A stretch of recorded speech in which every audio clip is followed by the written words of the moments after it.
Hello and नमस्ते तपाईलाई मेरो च्यानलमा स्वागत छ। म लोकेश आज फेरि तपाईहरुको अगाडि नयाँ चार्जर लिएर आएको छु। हामी सबैले यति धेरै इलेक्ट्रिक भेहिकल किनिसक्यौं, तर हामी कहीँ ट्राभलमा जानु पर्यो, कहीँ घुम्न जानु पर्यो भने हामीलाई एउटा सबैभन्दा ठुलो टेन्सन चाहिँ के छ, चार्ज कहाँ गर्ने भनेर हो।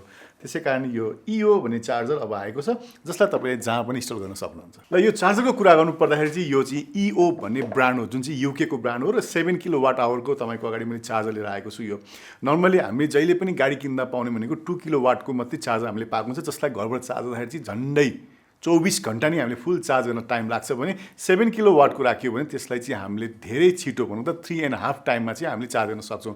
यसको मतलब के भने हाम्रो नर्मल गाडीलाई 6 to 7 आवरमा हामीले चार्ज गर्न सक्ने भयो।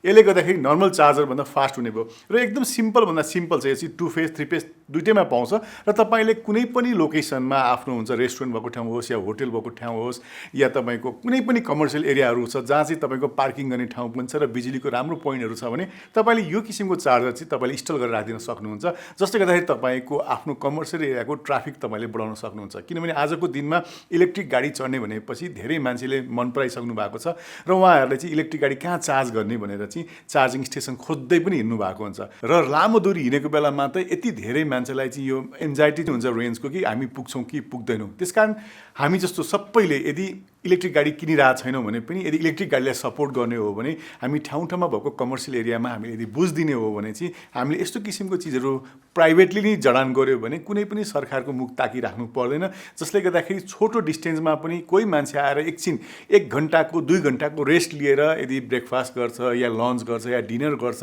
या ओभरनाइटै स्टे गर्छ भने पनि यो किसिमको चार्जर भयो भने उसले आफ्नो गाडीलाई चार्ज गर्न सक्छ। र अलिकति रेन्ज नपुग्ने कहिलेकाहीँको कन्डिसनहरू हुन्छ, किनभने हामी यहाँबाट पूर्व जानेछौँ भने हामी इटरीसम्म पुग्यौँ तर बिर्तामोड जानुपर्ने थियो। त्यो एरिया भनेको करिब 80 किलोमिटरदेखि 90 किलोमिटरको रेन्ज हो। त्यो पुग्ने स्थिति भएन भने यदि हामीले इटरी जस्तो ठाउँमा कुनै पनि रेस्टुरेन्ट या होटल भाडपट्टि भनौँ या भाडपट्टि जस्तै अरू पनि डिपार्टमेन्ट स्टोरहरू छ, त्यस्तो ठाउँमा चाहिँ कसैले यो राखिदिनु भएको छ भने हामी त्यहाँ गएर एकछिन भए पनि रेस्ट गरेर चार्ज गर्न सक्छौँ र हाम्रो 1 घन्टा जतिमा त्यति रेन्ज पुरा गरेर हामी के हुनु त्यो गन्तव्यलाई पुरा गर्न सक्छौँ। भनेपछि यो किसिमको रेन्ज एन्जाइटी जुन हामीलाई भइरहेको हुन्छ त्यसको लागि चाहिँ खालि इलेक्ट्रिक गाडीमा हामी हिँड्दाखेरि यो टेन्सन भइरहेको हुन्छ भने यसलाई चाहिँ हामी आफ्नो तर्फबाट प्राइभेट सेक्टरबाट नै पुरा गर्न सक्छौँ। त्यसकारण यो त अब मैले तपाईँलाई आज देखाएँ, यो एउटा यो बट्टामा आउँदो रहेछ निलो रङको डब्बामा। यो चाहिँ युके को ब्रान्ड हो, मलाई एकदमै मन परेर पहिलादेखि हेरिरहेको थिएँ यो कति के हुँदो रहेछ। किनभने अब नर्मली चाहिँ हामी चार्जर राख्नु पऱ्यो भने ठुलै 3-4 लाख रुपियाँ राख्नुपर्छ भने जुन एउटा कन्सेप्ट थियो भने यो चाहिँ करिब 80-85 हजार रुपियाँमा तपाईँलाई पर्न आउँछ।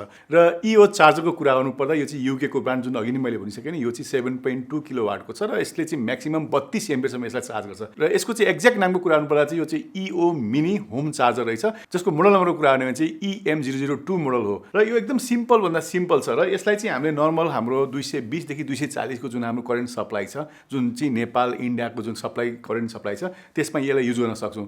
हुन त यो युएसमा हेर्नुहुन्छ भने 110 को सप्लाई हुन्छ भने युकेमा पनि 220 देखि 240 हुन्छ भने नेपालमा पनि त्यही सेम नै हो। र यसको अपरेटिङ टेम्परेचरको हिसाब गर्ने हो भने चाहिँ -10 देखि 50 प्लस सम्मको टेम्परेचरमा चाहिँ यसलाई हामीले इन्स्टल गर्न सक्छौँ।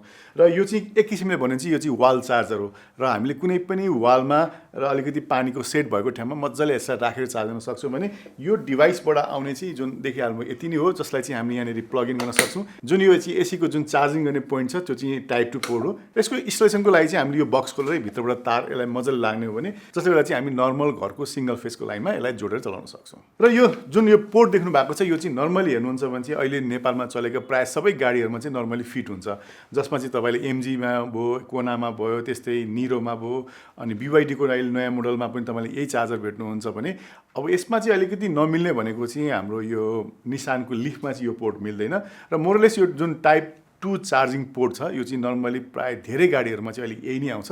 जसले गर्दा तपाईँको टाटा नेक्सनै छ भने, टिगोर छ भने पनि यही पोर्टले तपाईँले मजाले चार्ज गर्न सक्नुहुन्छ। र यो त थियो तपाईँलाई सामान्यभन्दा सामान्य चार्जर सम्बन्धी केही जानकारी, जुन चाहिँ तपाईँले गाडीमा 2 किलोवाट मात्रै पाउनुभएको छ भने एक्स्ट्रा किनेर आफ्नै घरमा पनि राख्न सक्नुहुन्छ या अफिसमा पनि राख्न सक्नुहुन्छ या कसैलाई रिकमेन्ड गरेर यस्तो चिज राख्नु पनि भन्न सक्नुहुन्छ।